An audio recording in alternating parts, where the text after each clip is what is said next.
Hello guys, today we say about trading order types. Okay, let's go.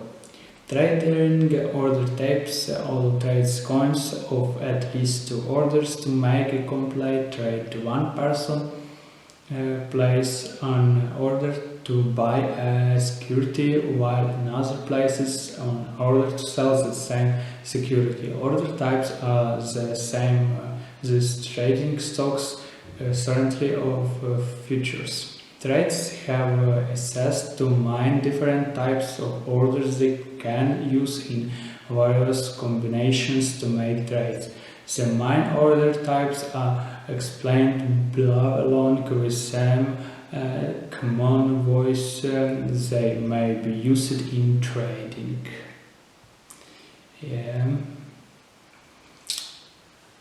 The basics of plugging orders.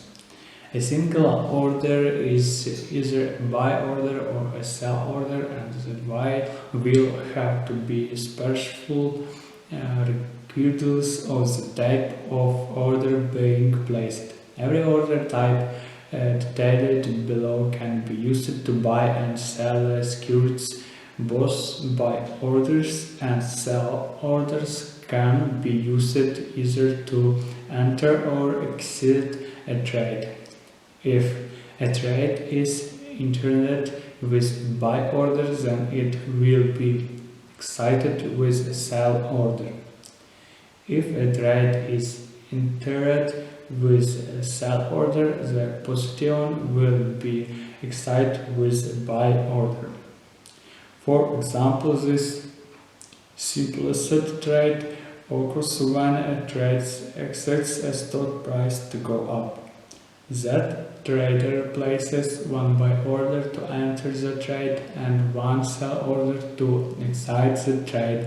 Hopefully the stock price has increased in the time between those two orders, so the trader makes a profit when they sell.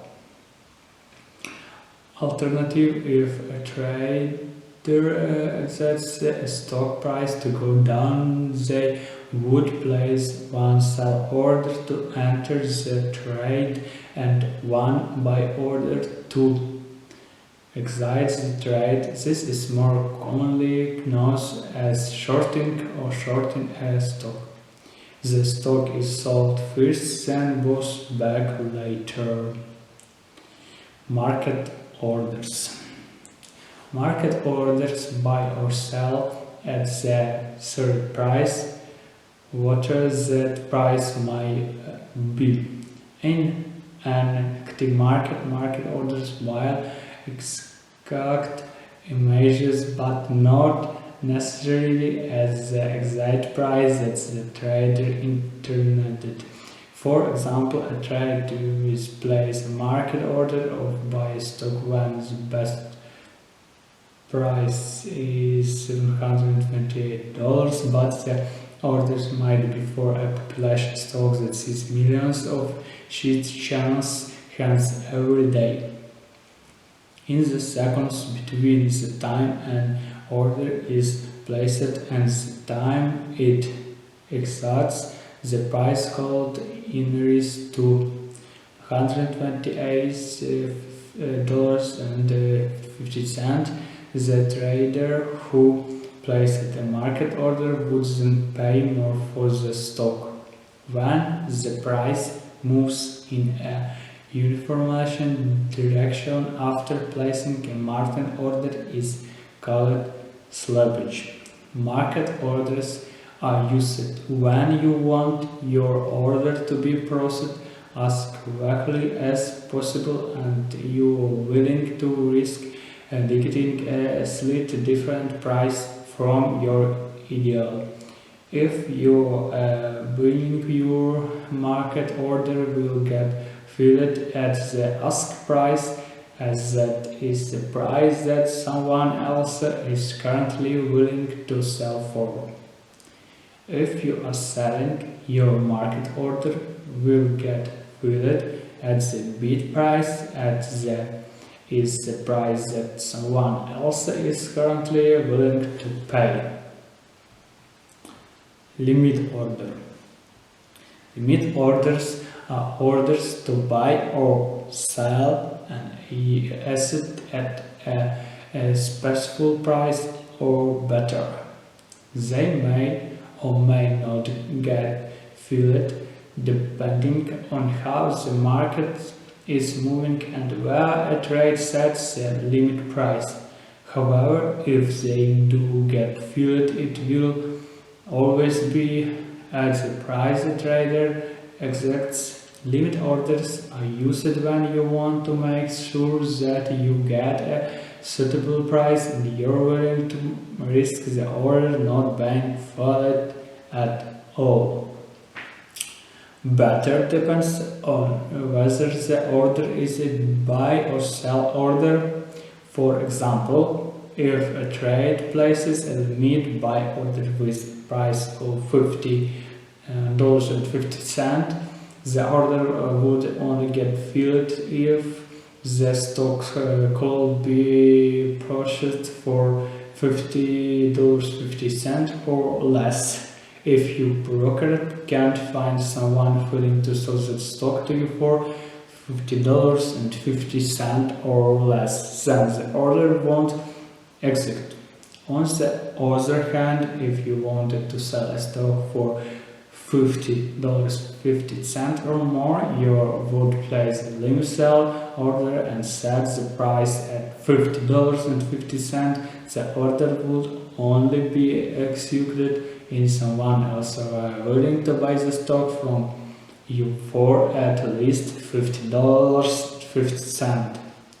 Stop order. Let's go. Stop orders are similar to market orders. They are orders to buy or sell an asset at the best available price. However, these orders are only processed if the market reached a specific price. That price is set in the opposite direction. A trader hopes the stock will go, so this type of order is used as a way of limit losses. That's why you'll often hear them referred to as stop loss order.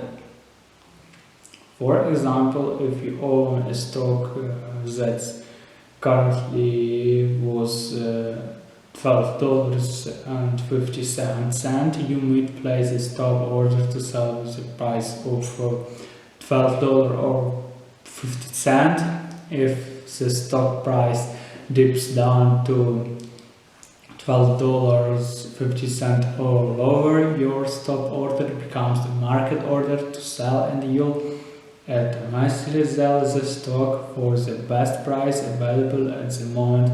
If the price doesn't dip down to $12.50, then nothing happens. Beginner trades might only place the orders to sell, but once trades begin, shorting stocks has when a stock order to buy become useful. Trades who short a stock when the price to drop, but to protect themselves from a sudden spike in price, they may set a stop order to sell just above the price where they shorted the stock. Remember, shorting a stock means selling if first, then buying it later to close a position. A trader who shorts a stock at $50.75 might place a stop order to buy at $60. That way they'll at most get out of a bad trade once they will lost 25 cents per share.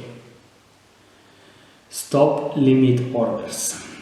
Trades will commonly combine a stop order and a limit order to find times what price they get. Stop limit orders work the same way as store orders, except they automatically become limit orders when the target price are hit rather than market orders.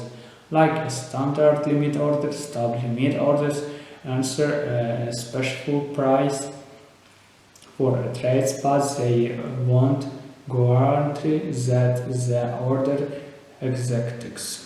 When using a stop limit order, the stop and limit price of the order can be different. For example, a trade placing a stop limit sell order can set the stop price at $50 and the limit price at $48.50. In this scenario, the stop limit sell order would automatically become a limit order once the stock dropped to $50, but the trade shares would be sold until they gold through a price of $48.50 or better. Bye bye guys.